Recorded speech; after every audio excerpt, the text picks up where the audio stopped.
செய்தி தெரியுமா? என்ன செய்தி சொல்லுங்க கேப்பா. நம்ம டான் தோஸ்தோ ஃபாதர் ஆனவனே அவரோட முதல் பூசைய நம்ம கிராமத்துல வைக்கலக்கா. ஏன் நம்ம கிராமத்துல வைக்கல? வழக்கத்துக்கு மாறா அவரோட பற்றற்ற நிலைமையை வெளிப்படுத்துறதுக்கு பக்கத்து கிராமத்துல உள்ள புனித பிரான்சிஸ் அசிசியா சர்ச் இருக்குல்ல, அங்கதாங்க நிறைவேற்றிருக்காரு. இந்த நாள் உங்க வாழ்க்கையில மறக்க முடியாத ஒரு நாள். நீங்க இதுவரை எனக்கு பட்ட கஷ்டம் எல்லாத்தையும் இந்த நாளோட முடிவடையுது. மார்கரெட்டம்மா, இந்த நாள் உங்களுக்கு மகிழ்ச்சியான நாளா இருக்கா? ஆமாங்க ஃபாதர், ரொம்ப மகிழ்ச்சியா இருக்கு.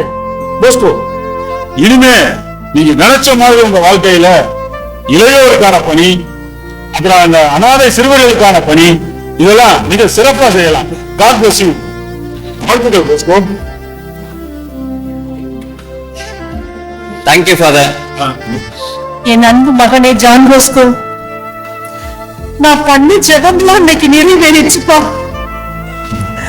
இந்த நாளுக்காக தான் நான் காத்துக்கிட்டு இருந்தேன். ஆனா இன்னைக்கு நான் ரொம்ப மகிழ்ச்சியா இருக்கேன்ப்பா.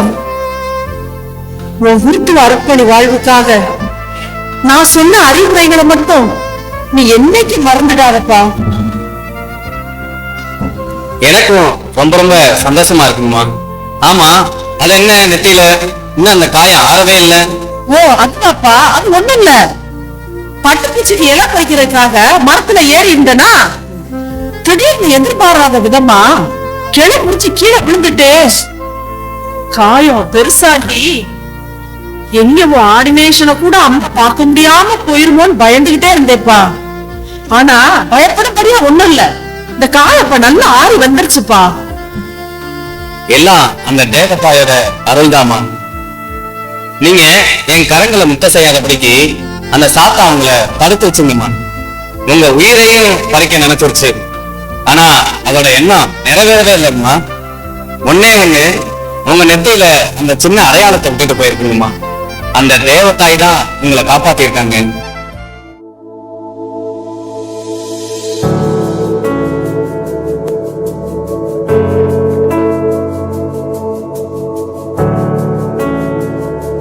என்ன மார்கரெட்டம்மா, போஸ்கோ, ஏன்னா இங்கேயே நேரத்தை செலவு பண்ணலாம் நினைக்கிறீங்களா? இல்ல ஃபாதர், உங்க உற்றார் உறவினர்கள், உங்க மாமா எல்லாம் வந்து டைனிங்ல வெயிட் பண்ணிட்டு இருக்காங்க. ஆமாங்க ஃபாதர். வாங்க, அங்க போவோமா? சரிங்க ஃபாதர். வாங்க. பூசை வைக்க ரெடியாயி அதுல கிடைக்கக்கூடிய புகழ்ச்சிக்காண்டி தற்பெருமையோட கிளம்பி போனாரு. போற வழியில எதேச்சியா புதிய மரண்டு கீழே விழுந்துட்டாரு. ஐயோ, என்னாச்சு? அது ஒண்ணும் பயப்படுற மாதிரி அவங்களுக்கா. பக்கத்துல வேலை பார்த்துட்டு இருந்த விவசாயி போஸ்கோவை காப்பாத்திட்டாரு.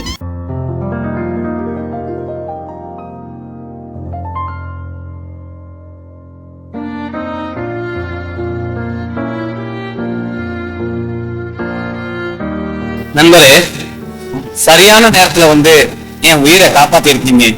உங்களுக்கு ரொம்ப ரொம்ப நன்றி. ஆமா, உங்களோட பேர் என்ன? ஃபாதர், என் பேர் ஜான் பலாஸ்கோ. ஒரு சின்ன உதவி ஃபாதர். எவ்வளவோ உதவிகள் நானும் நிறைய பேர் செஞ்சிருக்கேன். ஆனா எனக்கு 4 பேர் ரொம்ப பேருதவியா இருக்காங்க ஃபாதர். அவங்களை பத்தி உங்கள்கிட்ட விவரமா கூறலாமா ஃபாதர்? தாராளமா சொல்லுங்களேன். சில வருடங்களுக்கு முன்பு ஃபாதர், ஜாமான் வாங்குறதுக்காக ஆசிங்கிற ஊர்ல இருந்து ஜாமான் எல்லாம் வாங்கி கோவேரி கிழமை மேல ஏறிட்டு நான் இந்த ஜாமான் எல்லாம் ஏற்றி கொண்டுட்டு வரும்போது சுலோக மழை திடீர்னு எப்படி வந்துச்சுன்னே தெரியல. எங்க பார்த்தாலும் வதி, சேறு, தண்ணி, அதுல வர்ற கோவேரி கழுத அந்த வெயிட் தாங்க மாட்டாம வதியில இறங்கி அப்படியே சாஞ்சிருச்சு ஃபாதர். எனக்கு என்ன செய்யறதுனே தெரியல. நானும் இப்படி சுத்தி முத்தி பாக்குறேன், யாராவது உதவி பண்ணுவாங்களான்னு. ஒருத்தர் இல்ல. திடீர்னு பாத்தீங்கன்னா ஒரு குருமானவர் அவங்க ஃபேமிலியோட வர்றாரு.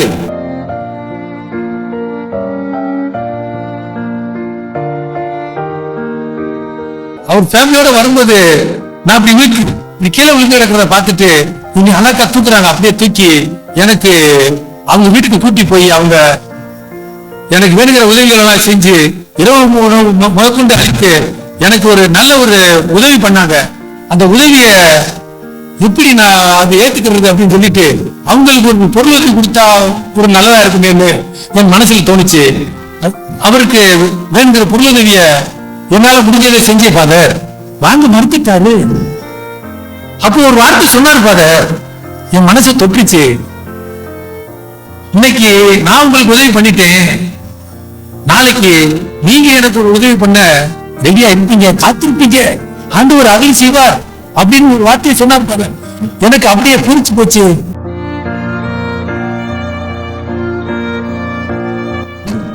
என்னாச்சு ஃபாதர்?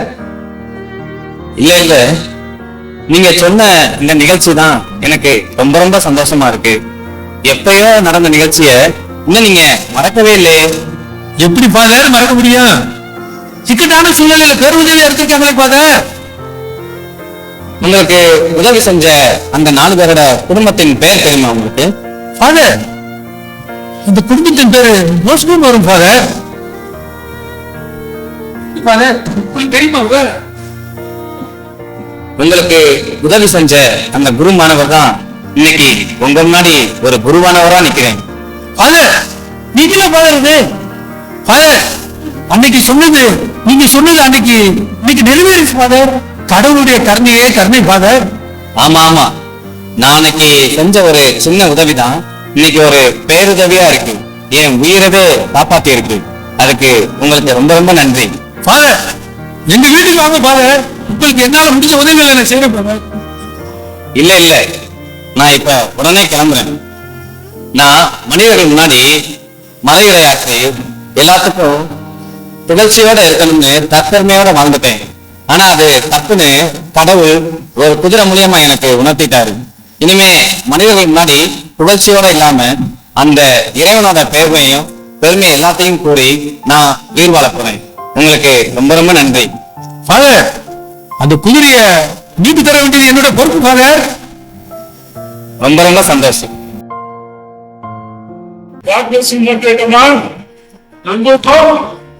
Good evening father. இப்பதான் உங்களை பத்தி நான் நினைச்சுட்டே இருந்தேன். கரெக்டான நேரத்துக்கு வந்திருக்கீங்க. ஆமா, என்ன கையில லெட்டர்? ஆமா ஃபாதர், நம்ம ப்ரொவின்சியல் பாலத்துல வந்த லெட்டர் தான் இது. சரி அடுத்து என்னென்ன செய்யணும்னு ஒரு 3 பணிகளை சொல்லி அதுல ஏதாவது ஒண்ணு தேர்ந்தெடுத்து சொல்லியிருக்காங்க ஃபாதர். என்ன பண்ணி போஸ்டும்? முதலாவதா நம்ம ஊர்ல உள்ள பெரிய பெரிய பணக்காரங்க இருக்காங்க ஃபாதர், ஆமா, அவங்களோட பிள்ளைங்களுக்கு எல்லாம் ஆசிரியரா பணி செய்யணுமா ஃபாதர். ஆனா அது அம்மாக்கு பிடிக்கவே இல்லை ஃபாதர். ஆமா ஃபாதர், என் மகன் பணக்கார குழந்தைகளுக்கு ஆசிரியரா இருப்பதை விட சாதாரண ஏழை குழந்தைங்களுக்கு ஆசிரியரா இருப்பதைத்தான் நான் மனசார விரும்புறேன் ஃபாதர். சரி போஸ்டும். மத்த 2 என்னது? ரெண்டாவதா நம்ம ஊருக்கு பக்கத்துல உள்ள ஒரு சிற்றூர் இருக்குல்ல ஃபாதர், ஆமா, அங்க பங்கு தந்தையா பணி செய்யணுமா ஃபாதர். சரி. அடுத்ததா நம்ம ஊருக்கு ஆய்வு செய்ய வந்திருக்கிற குருவானவருக்கு உதவி செய்யணுமா ஃபாதர். இந்த 3ல எதை தேர்வு செய்யறதுன்னு எனக்கு ஒரே குழப்பமா இருக்கு ஃபாதர். என்ன பொறுத்தளவுக்கு இந்த 2 பணி உங்களுக்கு வேணாம். இது எதுவுமே உங்களுக்கு ஒத்து வராது. நீங்க மனசாஸ்திரத்தை படிங்க, அதுதான் உங்களுக்கு பெருமையா இருக்கும். அது போக நீங்க நினைச்ச மாதிரி சிறைச்சாலையில் இருக்கக்கூடிய இளைஞர்கள், பெருவோட இளைஞர்கள், உங்களுக்கு எல்லாம் உங்களோட பணி சிறப்பா தேவைப்படுது போஸ்டோ. நீங்க படிச்சுக்கிட்டு அந்த பணியும் சிறப்பா செய்யலாம். கண்டிப்பா ஃபாதர். போஸ்டோ, சொல்லுங்க ஃபாதர். கடந்த வாரம் நீங்க பேசிட்டு இருந்தீங்கல்ல, இளையோர் பணிக்காக நமது ஆயத்தை வந்து ஒரு உத்தரவு கடிதம் வாங்கி கொடுங்கன்னு கேட்டிருந்தீங்கல்ல. ஆமா ஃபாதர். போஸ்டோ, ஆயத்த இருந்து ஒரு மகிழ்ச்சியான செய்தி ஒண்ணு வந்திருக்கு. என்ன ஃபாதர்? நீங்க குறைந்த இளைஞர் மன்றத்தை மிக சிறப்பா நடத்தலாம்னு தகவல் கொடுத்திருக்காங்க. வாழ்த்துக்கள் போஸ்டோ. டாக்டர் சிங், உங்களுடைய பணி சிறக்கணும். Thank you father. ரொம்ப ரொம்ப சந்தோஷமா இருக்கு ஃபாதர். அம்மா, எனக்கு இளைஞர் மன்றம் தொடங்குறதுக்கு பெர்மிஷன் கிடைச்சிருச்சாமா? வாழ்த்துக்கள் ஜான் போஸ்கோ. என் ஆசீரும் ஜெபமும் எப்போதும் உனக்கு இருக்கு. நீ போய் சந்தோஷமா தைரியமா பணி செய் ஜான் போஸ்கோ. அதுவே எனக்கு சந்தோஷம் தான். சரிங்கம்மா. ஓகே போஸ்டோ, நீங்க உங்க பணியை தொடரலாம். போயிட்டு வாங்க. Thank you father. Doctor Singh market.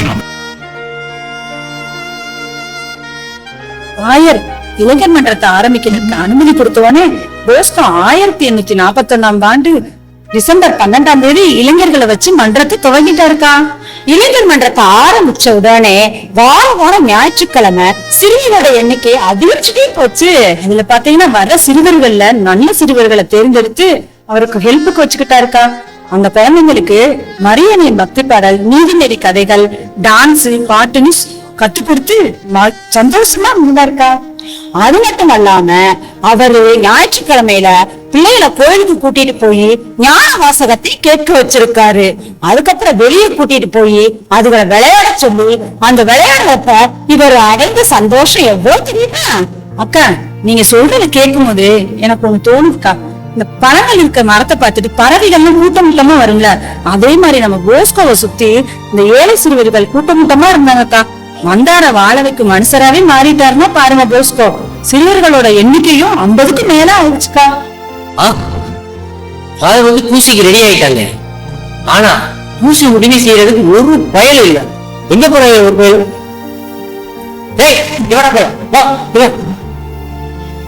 சொல்லுங்க ஐயா. பூசைக்கு ஃபாதர் ரெடி ஆயிட்டாரு. பூசை உடுப்பு போட்டு உதவி செய்ய போ. ஐயா பூசையே செய்ய தெரியாது, என்னைய போய் கூப்பிடுறீங்க? பூசை உதவி செய்யறது நீதான் இன்னைக்கு போ. பூசையே செய்ய தெரியாது, என்ன போய் கூப்பிடுறீங்க? என்ன சொன்னேன்? நீதான பூசை வர்றது சுத்தி சுத்தி சுத்தி சுத்தி கோயிலை சுத்தி வருவீங்கல்ல, அப்படியா இல்லையா? ஆமா. போ பூசைக்கு உதவி செய்ய போ. பூசையே செய்ய தெரியாது. ஏன் அந்த சின்ன பையனை இப்படி போல அனுப்பிச்சிட்டு இருக்கீங்க? இல்ல ஃபாதர், அவள் பூச உதவி செய்யறதுக்காக சொல்ல ஃபாதர், அவன் வரமாட்டேன். அதுக்காக இப்படி அப்ப அடிப்பீங்க? அந்த பிஞ்சு மனசு என்ன பாடுபட்டு, அவன் என்னோட நண்பன், அவனை போய் கூட்டிட்டு வாங்க. சீக்கிரம் போங்க.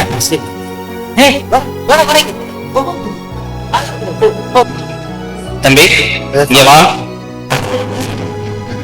இதுக்கு முன்னாடி திருப்பலிக்கெல்லாம் வந்திருக்கியா தம்பி? உன்னோட பேரண்ட்ஸ் எல்லாம் இங்க வந்திருக்காங்களா? என் பேரண்ட்ஸ் சின்ன வயசா இருக்கும் போதே இறந்துட்டாங்க. அவர் அண்ணா. சரி சரி, நீ ஒண்ணும் கவலைப்படாது, உனக்கு நான் இருக்கேன். சரியா? ஆமா, உன்னோட பேர் என்ன? அர்த்தலோமியா பரவலி ஃபாதர். உன்னோட வயசு என்ன தம்பி? 14 ஃபாதர். இதுக்கு முன்னாடி இங்க திருப்பலிக்கெல்லாம் வந்திருக்கியா? இல்ல ஃபாதர். புது நன்மை வாங்கிட்டியா தம்பி? இன்னும் வாங்கல ஃபாதர். மரக்கல்வி வகுப்புக்காக வந்திருக்கியா? இல்ல ஃபாதர், போய் மாட்டேன். ஏன் இது வர நீ மரக்கல்வி வகுப்புக்கே வந்ததில்ல? சின்ன வயசு பசங்க தான் வந்திருப்பாங்க, உனக்கு போறதுக்கும் சங்கடமா இருக்கும், மண்டையிலையும் ஏறாது ஃபாதர். உனக்கு நான் தனியா மரக்கல்வி வகுப்பு கத்து கொடுத்தா வர விருப்பமா தம்பி? Yes father. அப்ப இன்னைக்கே நம்ம மரக்கல்வி வகுப்பை தொடங்கலாமா? தொடங்கலாம் ஃபாதர்.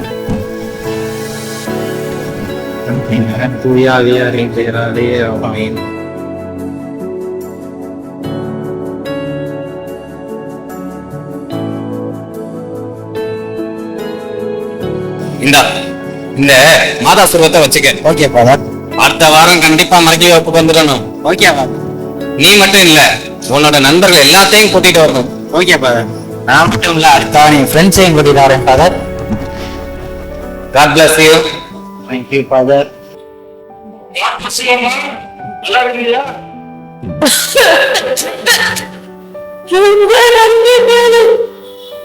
சிஸ்டர் சொன்னாங்க நீங்க உடல்நலம் சரியில்லாம இருக்கீங்கன்னு சொல்லிட்டு ஆசீர்வதிப்பாங்க. உங்களை நான் எந்த புசிலையும் பார்த்தது இல்லையே. எப்ப வருவீங்க?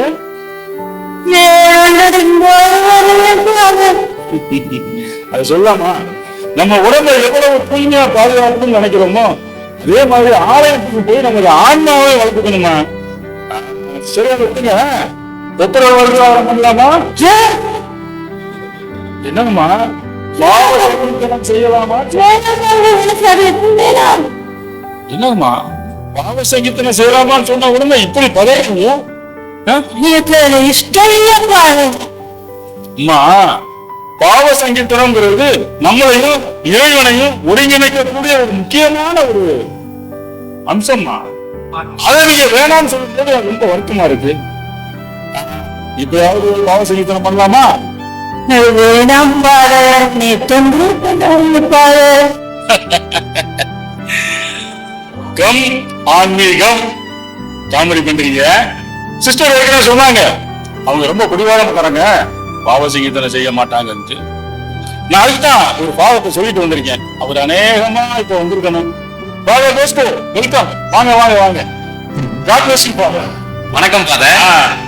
ஹாஸ்பிட்டலுக்கு உடனே வர சொன்னீங்களே ஃபாதர், அப்படி என்ன அவசரம்? அது ஒண்ணும் இல்ல ஃபாதர், நான் நல்லா தான் இருக்கேன். இந்த அம்மாவுக்கு தான் ஆன்மீகம் ரொம்ப சீரியஸா இருக்கு.